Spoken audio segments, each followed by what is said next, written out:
Welcome to this explainer. We're going to dive right into the incredible, completely wild story of Spain. We'll be unpacking how millennia of cultural collisions, towering imperial peaks, and some truly brutal internal conflicts forged the vibrant, decentralized nation it is today. Really, if you want to understand how a state survives and reinvents itself over and over again, there is absolutely no better example than the Iberian Peninsula. To really get Spain, we've broken this down into 5 major eras: antiquity to Al-Andalus, unification and empire, the Golden Age to decline, civil war and dictatorship, and finally, the democratic transition. All right, kicking things off with era number 1, antiquity to Al-Andalus, the crossroads of continents. Talk about a cultural revolving door. Early Spain was exactly that. The Romans show up around 218 BCE, leaving behind these massive, incredible engineering feats like the aqueducts. Then the Germanic Visigoths take over around 415 CE, bringing in their own distinct legal codes. But then everything flips in 711 CE. Muslim forces cross the Strait of Gibraltar, establishing Al-Andalus. And this kicked off an Islamic golden age of science and architecture that thrived right up until the Christian Reconquista finally took Granada centuries later in 1492. The sources we're looking at highlight a profound truth here. Iberia is Europe in microcosm. It perfectly represents a juxtaposition of north, south, east, and west. You see, Spain isn't just one single identity. It's this incredibly rich, layered tapestry of Celts, Romans, Visigoths, and Muslims. And it was actually this deep underlying diversity that set the stage for the powerhouse kingdom that was about to emerge. Moving right along into our second era, unification and global empire, forging a hegemony. Let's just pause on the year 1492 for a second, because the sheer magnitude of what happened in those 12 months is kind of mind-blowing. In a single year, the Catholic monarchs, Isabella of Castile and Ferdinand of Aragon, complete the Reconquista by taking Granada. They sponsor Christopher Columbus's first voyage to the Americas, and they expel Spain's Jewish population to enforce religious uniformity.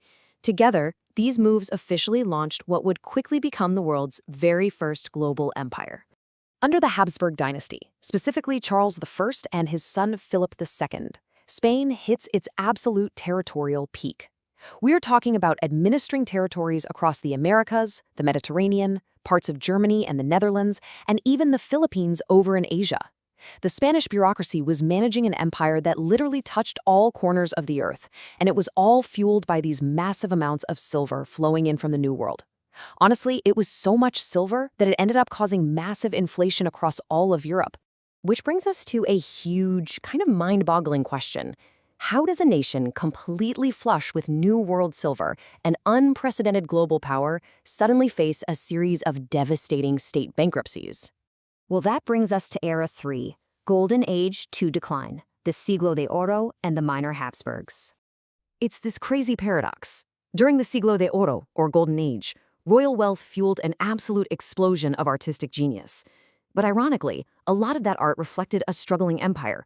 You've got Cervantes writing Don Quixote, literally a tale of a guy clinging to delusions of past glory, which was a lot like Spain itself at the time.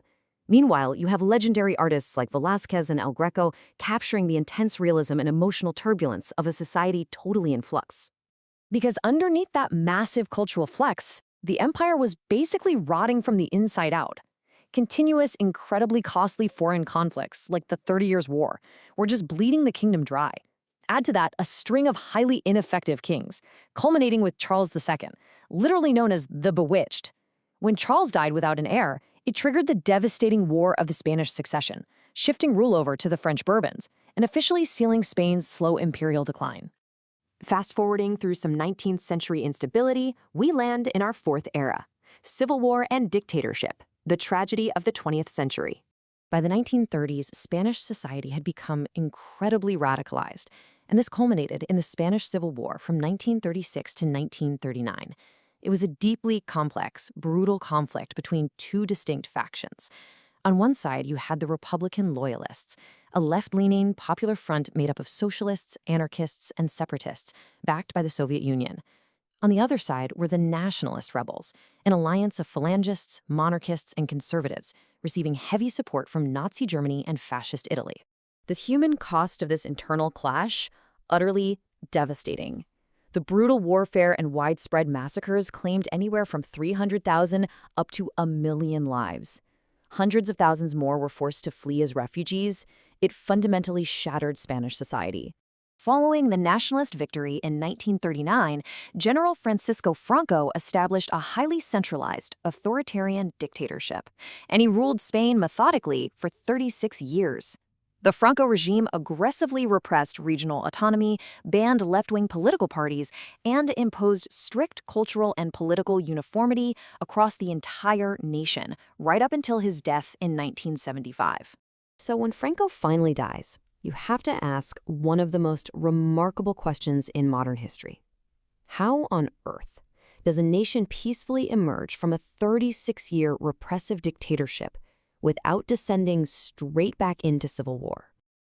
And that brings us to our fifth and final era, the democratic transition. The living state adapts. The period from 1975 to 1979 is famously known as the Spanish transition to democracy.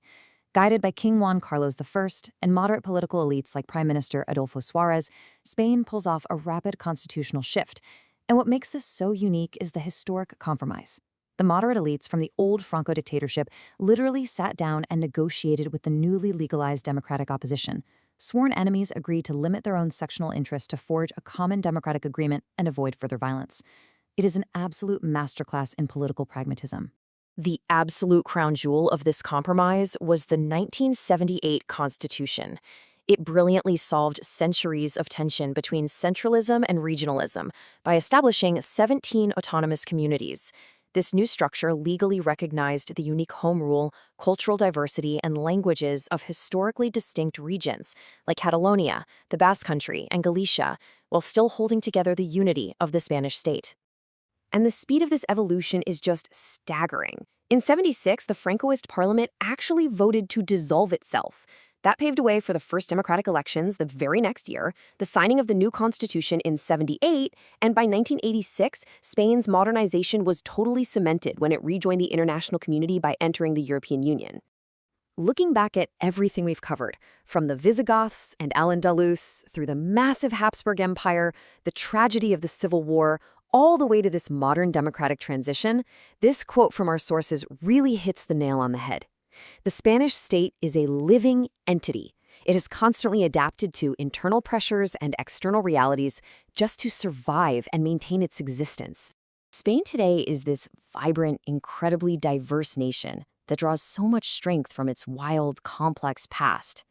With a history defined by resilience, cultural brilliance, and continuous transformation, I want to leave you with this thought. What will the next era of adaptation look like for this ultimate microcosm of Europe? Thanks for joining me on this explainer.